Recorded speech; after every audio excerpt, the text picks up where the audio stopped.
Have you ever wondered what living your true, authentic life would be like? And doing so fearlessly, undeniably, and unapologetically? Is such a way of life even possible? My answer is yes, it is. Welcome to my podcast, From Fearful to Fierce.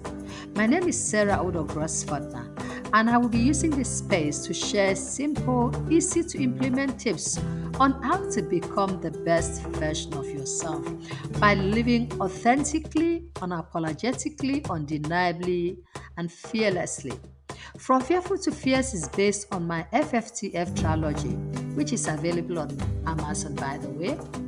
A series on the importance of knowing, accepting, and loving one's self.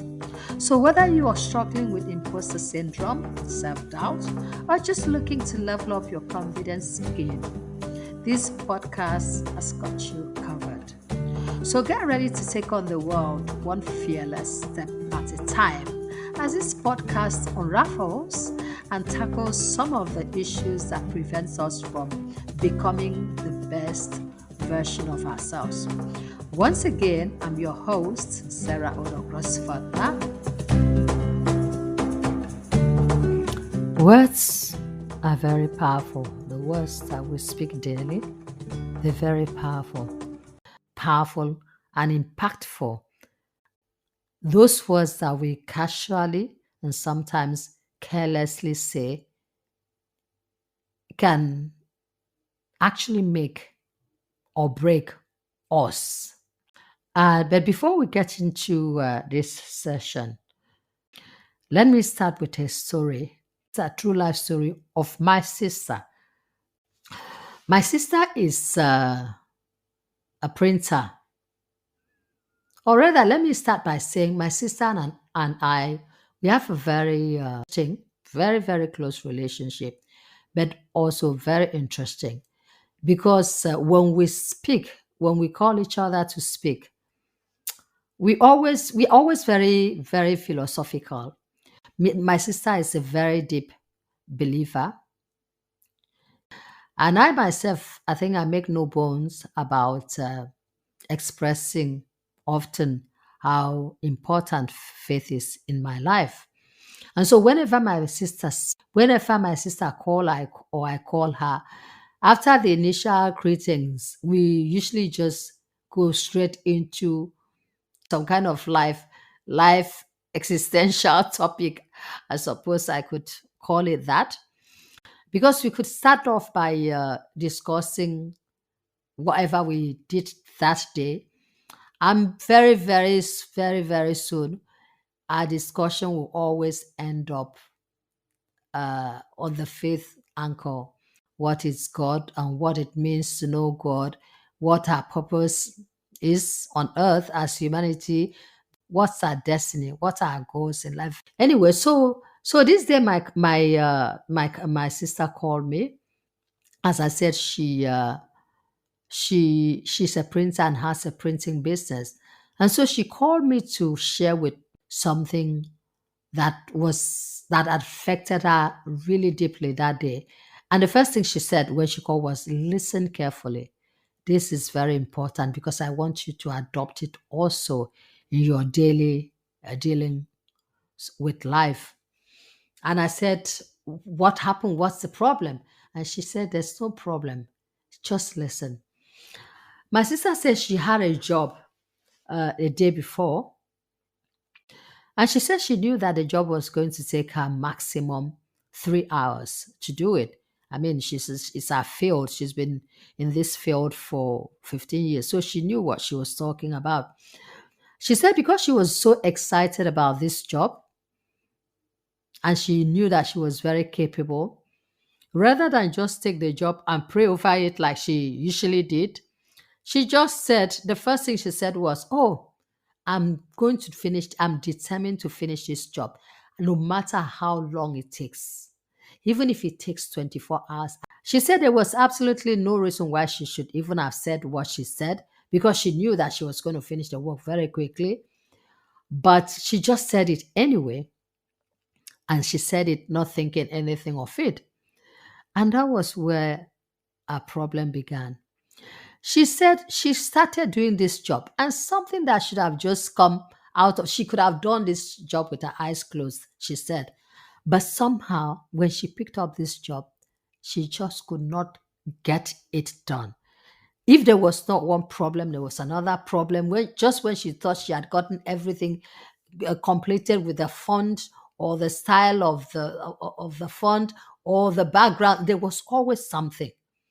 6 hours into starting this job, and don't forget, she thought this job maximum was going to take her 3 hours. But anyway, 6 hours into this job, she was getting nowhere, and it didn't look like she would finish that job. So she said at one point, she just swept the things off her table in frustration. And she just said, why is this happening to me? Why can't I get this job done? Why am I making so many mistakes with this job? It's not like I'm doing this for the first time. She said it was at that point that it felt like a voice was, like, basically not felt like, she said it was a voice at the back of her head just said to her, well, did you not say that however long? Did you not also say that even if it takes you 24 hours, well, it's going to take you 24 hours because that's what you spoke into the job. My sister said when she had this, she dropped all pain and she sat there for few seconds, absolutely in shock, as she realized that the reason she was not getting the job done was not because of the job itself, that the mistake she was doing had nothing to do with the job or even our ability to do the job. The reason she was encountering the problem was because of one thing and one thing only, because of the words she had spoken into the job. She said when she had this realization, she left her desk, she went into a private room, she knelt down and she prayed and she asked for forgiveness. She just said, God, I'm really, really sorry. And then, right there where she was, she reversed the words that she spoke. With the same mouth, with her same mouth, she's began to say, this job, when I go back out, is going to be very easy for me to do it. It's not going to take time at all. I know this job, I can do it with my eyes even closed, and I'm going to walk out here and I'm going to do this job with ease. She said when she finished and she went back out, it was almost as if a veil had been lifted off her face or even lifted off the job itself because she was doing it like she said it. She said, and before you knew it, she was done with the job. And she finished the job within 2 hours. This was a job she had not been able to do in 6 hours. She said when she had this revelation, she said she just knew that she had to share with me. An essential part of becoming the best version of yourself is understanding the import and impact of your words. Your spoken words, to be exact. The words we speak are very important and they have the power to do and undo, to mold us or to break us, build us or scatter us, even.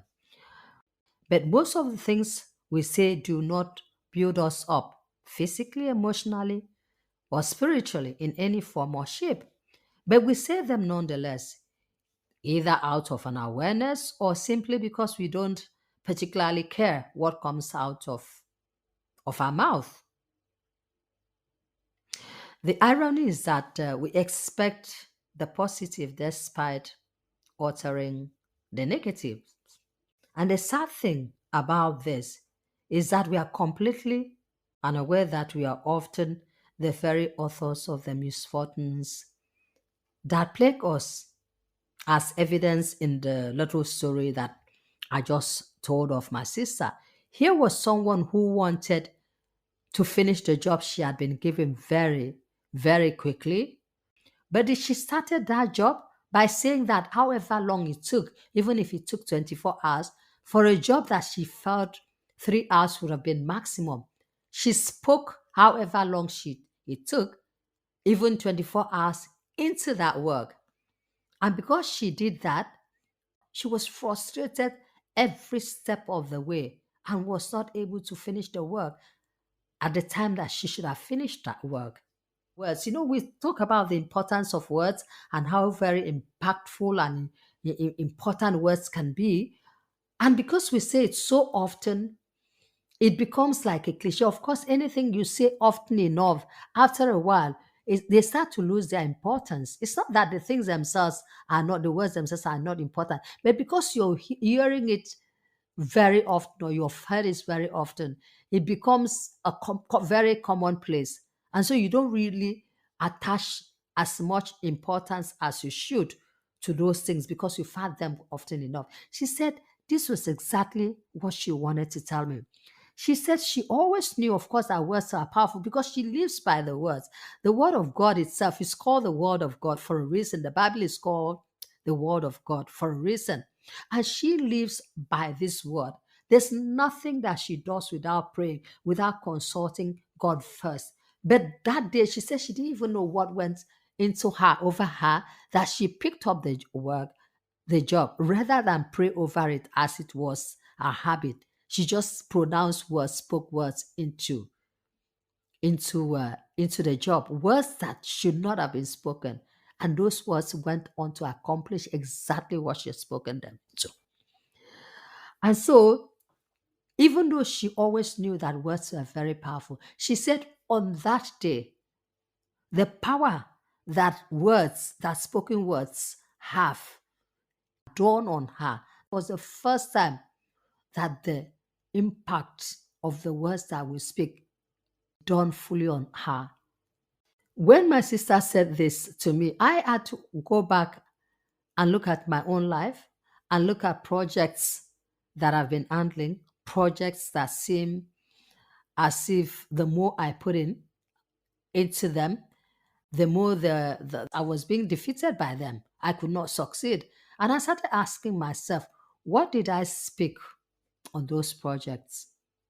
Words are like messengers. The moment you speak words, you're sending them on an errand. And because we have power over words, if we do not reverse them, they will do exactly what we want them to do or we send them out to do. Today's episode is titled Alter It With Your Words. Thank you for tuning in. Once again, this is From Fearful to Fierce by Sarah Udo Grosswagner. Until next time, keep striving to become the best version of yourself. Live intentionally, be unapologetic, be bold, be fearless. Before I forget, don't forget to subscribe to my podcast, like the different episodes, and press the notification button so that when I bring out new episodes, you'll be notified.